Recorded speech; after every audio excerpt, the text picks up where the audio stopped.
मैं देवेंद्र राठौड़ एक बार फिर स्वागत करता हूं अपनी YouTube चैनल देवेंद्र राठौड़ पर। आज हम कक्षा 12 का बायोलॉजी का एक नया चैप्टर स्टार्ट करने जा रहे हैं, पुष्पी पार्थों में लैंगिक जनन।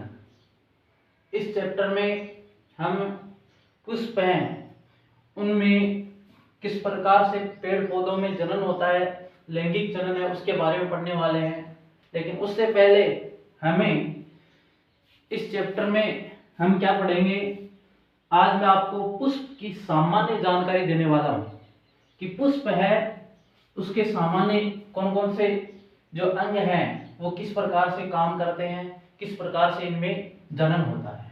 ठीक है, तो sexual reproduction in flowering plant, पुष्प पार्थों में लैंगिक जनन। ठीक है, तो ये आपके सामने एक सामान्य सा पुष्प का चित्र है, बहुत ही सरल चित्र है। पुष्प के अंदर हम देखते हैं कि जो सबसे बाहर होता है एक आवरण होता है। कोई भी पुष्प हो उसके चारों ओर एक हरा आवरण पाया जाता है, पत्तियां सी पाई जाती है, इस प्रकार की संरचना होती है। उस आवरण को हम कहते हैं बाह्य दल या सेपल। ठीक है, वो बाह्य दल क्या करता है, किसी भी फ्लावर की, पुष्प की बाहर से रक्षा करता है, सुरक्षा करता है एक प्रकार से। इसमें प्रकाश संश्लेषण भी होता है क्योंकि यह हरा होता है, तो इसलिए इसमें क्लोरोफिल पाया जाता है।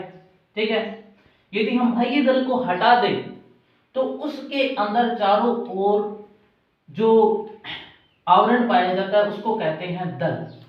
ये भी संख्या में एक से अधिक होते हैं, 4 हो सकते हैं, 5 हो सकते हैं। अलग अलग जो पुष्प होते हैं उनमें संख्या इनकी अलग अलग होती है, सामान्यतः ये 4 से 5 होते हैं।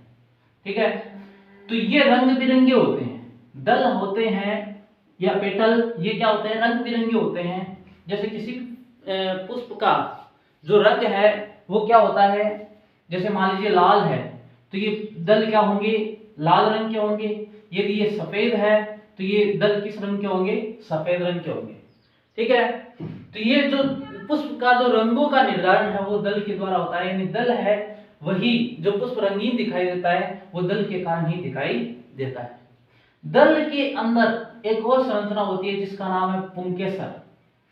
ठीक है, या स्टैमेन। ठीक है, स्टैमेन है, ये क्या होता है, नर जनन अंग होता है। ठीक है, नर लैंगिक अंग होता है, ये नर जनन अंग होता है।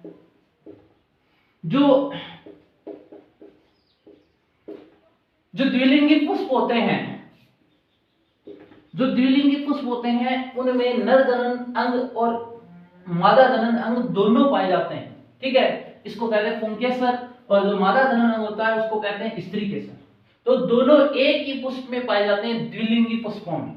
ठीक है, एक लिंगी पुष्पों में केवल एक पाया जाएगा, या तो पुंकेसर होगा या फिर स्त्री केसर होगा। ठीक है, तो द्विलिंगी पुष्पों में क्या होता है, ये जो नर जनन अंग है, नर जो लैंगिक अंग है या जनन अंग है पुंकेसर, इसके अंदर जो ऊपर वाला ये संरचना आपको दिखाई दे रही है इसको कहते हैं परागकोश। परागकोश कहते हैं। ठीक है, परागकोश या एंथर। परागकोश के अंदर छोटे छोटे कण पाए जाते हैं, इन कणों को ही कहते हैं परागकण, पोलन ग्रेन या परागकण। ठीक है, ये परागकण होते हैं अगुणित होते हैं, यानी इनको हम युग्मक कह सकते हैं। क्या कह सकते हैं, युग्मक। ठीक है, और यह परागकण ही इस नर जनन जो लैंगिक अंग है पुंकेसर है, इस पुंकेसर से इस स्त्री केसर तक पहुंचते हैं और फिर इनके अंदर क्या होता है, जनन होता है। ठीक है, ये जो संरचना है इसको हम कहते हैं स्त्री केसर या फिर स्त्री केसर है। उसके भी लगभग 3 पार्ट होते हैं। जो ऊपर वाला ये भाग संरचना जो आपको दिखाई दे रही है इसको कहते हैं वर्तिकाग्र, वर्तिकाग्र या स्टिग्मा। स्टिग्मा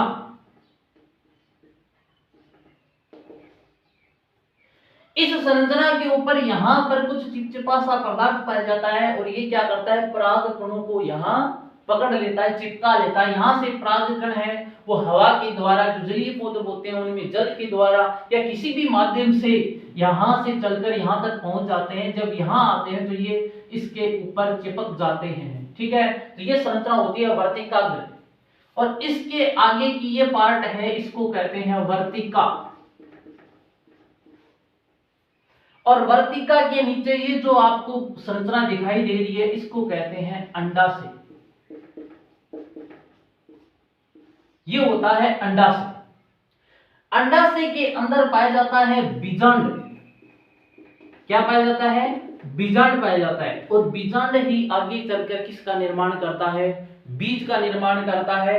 और जो ये अंडाशय है, जो ये आवरण है चारों तरफ, अंडाशय ये आवरण बना लेता है, और आवरण बना करके किसका निर्माण करता है? अंडाशय ये फल का निर्माण करता है, और बीजांड है वो किसका निर्माण करता है? बीज का निर्माण करता है।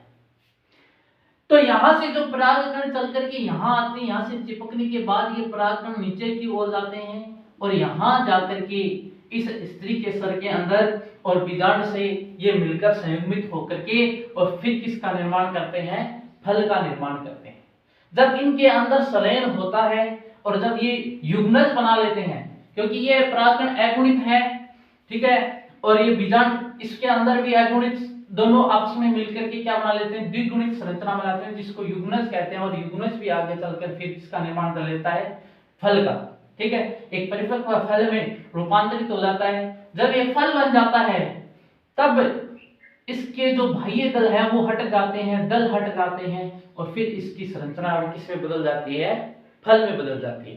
तो इस प्रकार से एक पुष्प का फल में रूपांतरण होता है, ठीक है। तो ये इसका सामान्य से परिचय हो गया।